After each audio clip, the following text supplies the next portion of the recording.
अच्छा एक बात बताओ, ये बताओ कि पाप करने वाला कौन है? सब लोग बताइए, पाप करने वाला कौन है? शरीर, मन के आत्मा? पाप किससे होता है? जोर से, तन से कि मन से कि आत्मा से? पाप करने वाला शरीर है कि मन है?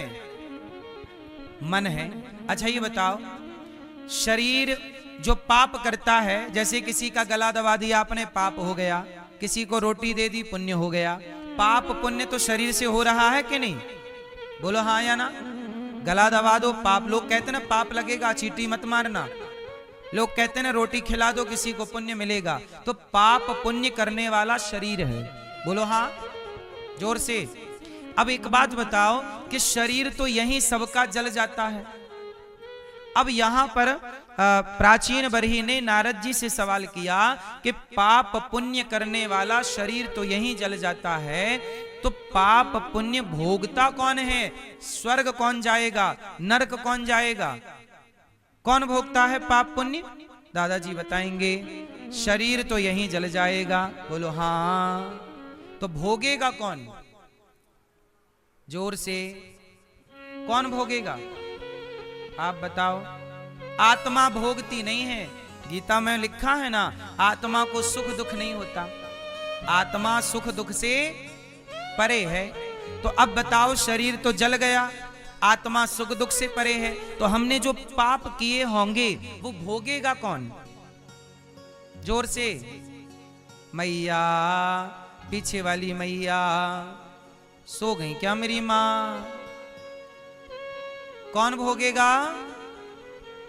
कौन भोगेगा? हमारे पास शरीर होते हैं 3। हमारे पास कितने शरीर होते हैं? जोर से। 3। एक ये शरीर है स्थूल, एक शरीर है सूक्ष्म, एक शरीर है कारण। सूक्ष्म शरीर, स्थूल शरीर और कारण शरीर, 3 शरीर होते हैं। ये है स्थूल, एक होता है सूक्ष्म। अच्छा आप लोग सपना देखते हो कि नहीं? हाँ या ना? आप सपना नहीं देखते? आप सपना कभी नहीं देखे? ये भैया सपना कभी रात को देखे? सपना है? कभी आया सपना आपको कि नहीं? अच्छा जब आप सपना देखते हो तो सपने में आप तो बिस्तर में सोए होते हो, पर सपने में कभी वृंदावन जाते हो, हरिद्वार जाते हो, कभी भ्रमण करते हो। तो एक शरीर से तो आप सोए थे, एक शरीर से आप सपना देख रहे थे। तो अब बताओ 2 शरीर हो गए कि नहीं? एक सोया हुआ शरीर और एक स्वप्न को देखता हुआ शरीर। तो जो शरीर बिस्तर पर सोया है उसे कहते हैं स्थूल, वह चिता पे जल जाएगा। ये शरीर हमारा चिता पे जल जाएगा। पर जिस शरीर से हमने सपना देखा है, जो सूक्ष्म शरीर है, वह नहीं मरता, वह नहीं जलता। तो जब यमदूत आते हैं, पकड़ कर ले जाते हैं, तो उसी सूक्ष्म शरीर को पकड़ कर ले जाते हैं और वही सूक्ष्म शरीर स्वर्ग और नरक का भोक्ता बनता है। वही जाता है स्वर्ग या नरक, वही सुख दुख का भोक्ता बनता है।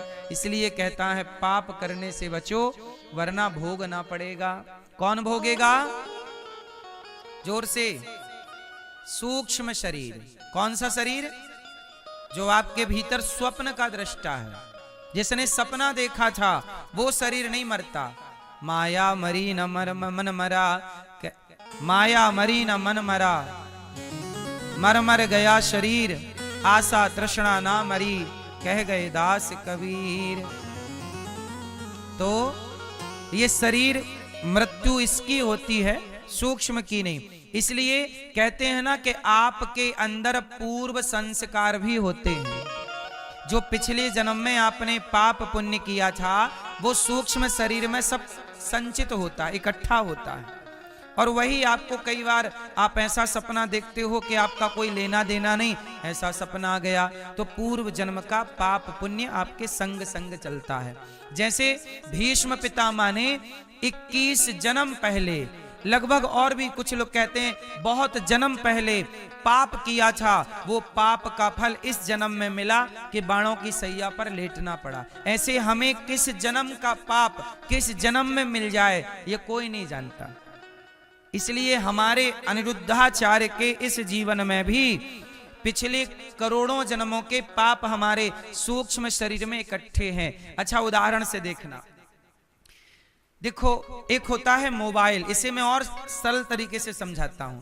बोलो मोबाइल, एक होता है मोबाइल, एक होती है सिम और एक होती है मेमोरी।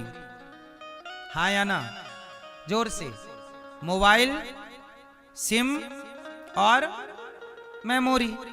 अच्छा मुझे एक बात बताओ, जब आप नया मोबाइल खरीदते हो तो क्या नए मोबाइल के साथ नई सिम भी खरीदते हो?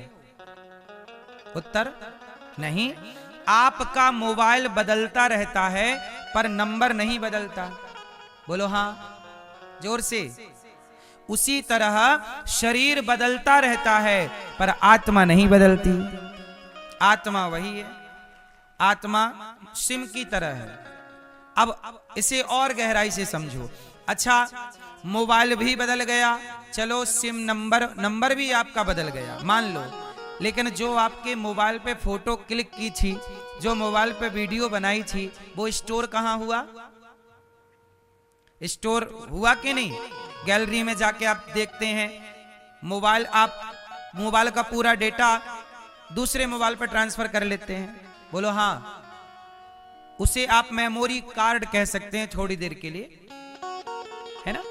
सारा डाटा जाके वहां सेव हो गया। उसी तरह अनिरुद्धाचार्य जो भी पाप और पुण्य करेगा, इस पाप पुण्य का, जैसे मोबाइल अलग है, सिम कार्ड अलग है, और जो डेटा इकट्ठा हो रहा है वो स्टोरेज बोलो अलग है। उसी तरह मोबाइल में कैमरा होता है, कैमरे से कोई भी फोटो ली गई तो कैमरे को फोटो से कोई मतलब नहीं, कैमरा तो फोटो क्लिक करके स्टोर को दे देगा। उसी तरह आंखों से जो देखा गया, आंखों को कोई मतलब नहीं, आंखों ने देखा और जाके स्टोर कर लिया, कानों ने सुना स्टोर कर लिया, हाथ ने किसी को मारा स्टोर हो गया, किसी को हमने गाली दी स्टोर हो गया, किसी को हमने रोटी खिलाई। अनिरुद्धाचार्य का हर व्यवहार हमारी मेमोरी में स्टोर हो रहा है कि नहीं? हाँ या ना? सेव हो रहा है कि नहीं? अब अनिरुद्धाचार्य जब मरेगा तो यह शरीर जल जाएगा, आत्मा परमात्मा का अंश है, परमात्मा से मिलेगी, लेकिन अनिरुद्धाचार्य ने जो पाप पुण्य किया है वो स्टोरेज जो है, हाँ या ना, वो स्टोर को ही कहते हैं सूक्ष्म शरीर, मेमोरी कार्ड, उसी को कहते हैं सूक्ष्म। इसलिए ये शरीर जल जाएगा, आत्मा निकल के चली जाएगी, परमात्मा का अंश है। आत्मा को आपके पाप पुण्य से कोई लेना देना नहीं है, आत्मा को कोई मतलब नहीं कि आपने पाप किया कि पुण्य किया। जो आपने पाप पुण्य इकट्ठा जहां हुआ वह सूक्ष्म शरीर है, और उस सूक्ष्म शरीर का सहयोगी कौन है? मन। आप ये कह सकते हैं कि मन को ही सूक्ष्म शरीर कहते हैं। मन, बुद्धि, चित्त, अहंकार, इन अंतःकरण चतुष्टय को सूक्ष्म शरीर मान लीजिए समझने के लिए, थोड़ी देर के लिए। अंतःकरण चतुष्टय क्या है? जोर से। सूक्ष्म शरीर, आपके द्वारा किया गया हर व्यवहार, हर पाप, हर पुण्य सूक्ष्म शरीर में इकट्ठा है। जब आप अगला शरीर पाएंगे तो वही सूक्ष्म शरीर उस शरीर में प्रवेश कर जाएगा। जब आप नया मोबाइल खरीदोगे तो पुराने मोबाइल का डेटा नए मोबाइल में आप लोग ट्रांसफर कर लेंगे। सिस्टम अपडेट रहेगा, कैमरा बदल जाएगा, हो सकता है नंबर भी बदल जाए, पर पुराना डाटा पुराने से नए में ट्रांसफर हो गया। ऐसे अनिरुद्धाचार्य ने इस जीवन में जो पाप पुण्य किया है, अब जब मैं अगला शरीर पाऊंगा तो यह पाप पुण्य उस अगले शरीर में ट्रांसफर हो जाएगा। मैं कुत्ता, बिल्ली, पशु, पक्षी, स्त्री, पुरुष किसी भी शरीर में जाऊंगा तो यह जो मेरा किया गया पाप पुण्य है वो मेरे संग हर जन्म में रहेगा। अच्छा, अब इसी पाप पुण्य के अकॉर्डिंग मुझे अगला जन्म क्या मिलने वाला है? जब मैं यहां से मर कर जाऊंगा तो वहां यमराज जी मेरा हिसाब करेंगे। आओ अनिरुद्धाचार्य यहां आओ, जो आपने पाप किया होगा ये पाप यहां रखा, जो पुण्य किया, मेरा पाप और मेरा पुण्य अलग अलग होगा। बोलो हाँ।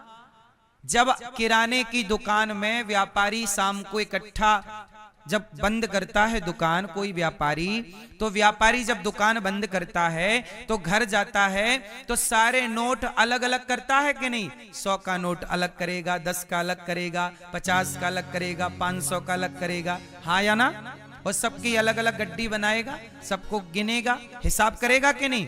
दिन भर आदमी दुकान चलाता है पर शाम को हिसाब होता है कि नहीं? बोलो हाँ। जब आप 100 साल की जिंदगी जी करके मरोगे तो यमराज जी वहां बिठा के आपका पूरा हिसाब करेंगे। हाँ अनिरुद्धाचार्य आओ, हाँ केशव आओ, हाँ घनश्याम आ गए, चलो आओ आओ तुम्हारा हिसाब करते हैं। यमराज जी वहां हिसाब करेंगे कि तुमने कितना पाप कमाया है, कितना पुण्य कमाया है। आप लोगों ने जीते जी जो पाप पुण्य किया होगा यमराज जी वहां हिसाब करेंगे। अच्छा, जब आप लोगों का हिसाब होगा तो आपका पाप ज्यादा निकलेगा कि पुण्य? बताओ जरा मुझे, क्या ज्यादा निकलेगा? मैया क्या बोलती तू, क्या ज्यादा निकलेगा? पुण्य। भगवान करें आपका पुण्य ज्यादा निकले, लेकिन आप कह रहे हो पाप ज्यादा निकलेगा। मतलब आप कंफर्म हो ना? आपको पता है फिर भी पाप किए जा रहे हो। इसलिए मेरी माँ हिसाब वहां होगा, पाप अलग किए जाएंगे, पुण्य अलग किए जाएंगे, पाप पुण्य रखा जाएगा। जैसे मेरा पाप ज्यादा निकला तो पाप का दंड क्या है? चलो बताओ, यदि आपका पाप ज्यादा निकला, माना कि 5 किलो पाप निकल गए आपके, तो 5 किलो पाप का दंड क्या होगा? उत्तर दो। अब पाप निकलेंगे तो भोगना तो पड़ेगा कि नहीं? बोलो हाँ। तो कैसे भोगोगे? तो 5 किलो पाप यदि आपके निकले तो पापों को भोगने के लिए आपको नाली का कीड़ा बना दिया जाएगा। ये नाली का कीड़ा कौन है? ये पाप दंड ही तो भोग रहा है। फिर कुत्ता बना दिया जाएगा, फिर सुअर बना दिया जाएगा, फिर पक्षी बना दिया जाएगा। ये 84 लाख योनियां क्या है? ये पाप दंड भोगने के लिए है। जो तुमने ईश्वर का जेल, जैसे आज किसी को उम्र कैद हो जाए तो सरकार कानून जेल में डाल देता है, जैसे यहाँ जेल है, ऐसे ईश्वर का जेल क्या है?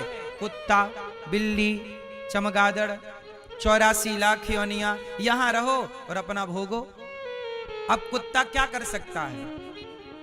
भोग रहा है कि नहीं? बोलो हाँ। इसलिए ये 84 लाख योनियों में आप जाकर अपना पाप भोगते हैं, और जब आपका 5 किलो पाप खत्म हो जाएगा तब यमराज जी के पास वापस पहुंचोगे। यमराज जी भोग लिया, अब बताओ।